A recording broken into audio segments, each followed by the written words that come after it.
Alors, aujourd'hui, on va s'attaquer à une des stratégies les plus dingues, les plus clivantes du monde de la finance, celle de Michael Saylor avec sa boîte MicroStrategy. C'est une approche qui bouscule un peu tout le monde, de Wall Street au plus petit investisseur, et qui force à se poser des vraies questions sur la notion de valeur. Allez, on plonge. Cette phrase de l'investisseur Preston Pysh, elle donne le ton, direct. Leçon magistrale, endormi au volant. Franchement, c'est pas rien comme mot. On a tout de suite l'impression que Saylor a pigé un truc que tout le reste du marché a complètement raté. La question évidemment, c'est quoi? Et voilà le cœur du problème, le grand paradoxe. En à peine un an, MicroStrategy a balancé 25% d'actions en plus sur le marché. Normalement, ça, c'est le genre de nouvelle qui fait fuir les actionnaires. Plus d'actions, ça veut dire que votre part du gâteau diminue. C'est ce qu'on appelle la dilution. Et c'est la grande question. Ça va à l'encontre de tout ce qu'on apprend dans les livres de finance. Pourquoi un patron fera un truc qui, a priori, fait du tort à ses propres investisseurs? Il y a forcément une autre logique qui nous échappe. Pour faire simple, la dilution, c'est l'ennemi public numéro 1 de l'actionnaire. C'est l'image classique du gâteau. Si on le coupe en plus de parts, la part de chacun devient forcément plus petite. Et les marchés en général, ils ont horreur de ça. Et là, voilà la clé, le changement complet de perspective. Saylor, lui, il a tout simplement arrêté de compter en dollars par action. Sa nouvelle unité de mesure, son nouvel étalon, c'est le Bitcoin par action. Et si on regarde avec ces lunettes-là, ce n'est plus une dilution, c'est même tout l'inverse. Chaque actionnaire possède en fait plus de Bitcoin qu'avant. Et là, d'un coup, tout prend son sens. Bon, maintenant qu'on a posé le décor, rentrons un peu dans la mécanique. Comment ça marche, concrètement? Et pourquoi certains parlent de génie, ou même, attention, d'une attaque spéculative contre le système financier? Ce chiffre, 30 à 35, c'est ce qu'on appelle le PE ratio, le ratio cours sur bénéfice. En gros, c'est un indicateur de cherté d'une action. Et aujourd'hui, un ratio de 30-35, c'est considéré comme très élevé. Ça veut dire que les actions sont perçues comme chères par rapport au profit réel de l'entreprise. Et ça, c'est le point de départ de tout le plan de Saylor. En fait, sa mécanique, c'est un tour de passe-passe en 4 temps. 1.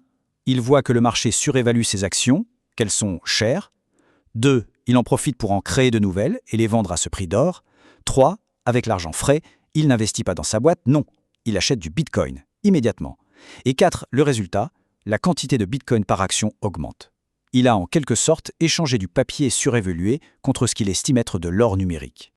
Ce qu'on voit là, c'est l'arbitrage dans toute sa splendeur. Saylor vend un actif, ses actions, que le marché valorise à un multiple de 30 pour acheter un autre actif, le Bitcoin, dont il pense que la vraie valeur se situe plutôt autour d'un multiple de 10. Il ne fait qu'exploiter cet écart de perception entre le monde financier d'aujourd'hui et celui de demain. Et c'est là que ça devient vraiment fascinant. Ça crée une sorte de cercle vertueux. Plus le cours de son action monte, plus elle devient chère, et donc plus il y a intérêt à en émettre de nouvelles pour acheter encore plus de Bitcoin. C'est une machine qui s'auto-alimente. C'est assez redoutable.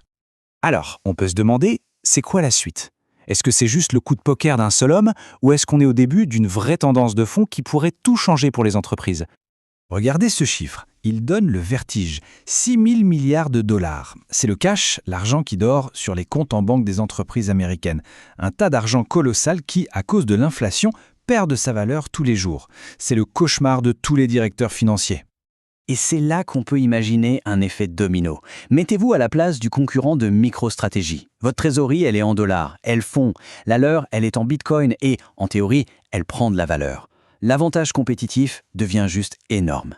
La question pour les autres patrons, ce n'est plus « est-ce que je devrais le faire ?» mais « est-ce que je peux me permettre de ne pas le faire ?» Au final, on est peut-être en train d'assister à un véritable moment charnière. Ce que fait Michael Saylor, ce n'est pas juste une simple stratégie d'investissement, c'est peut-être, littéralement, une réécriture des règles du jeu de la finance d'entreprise.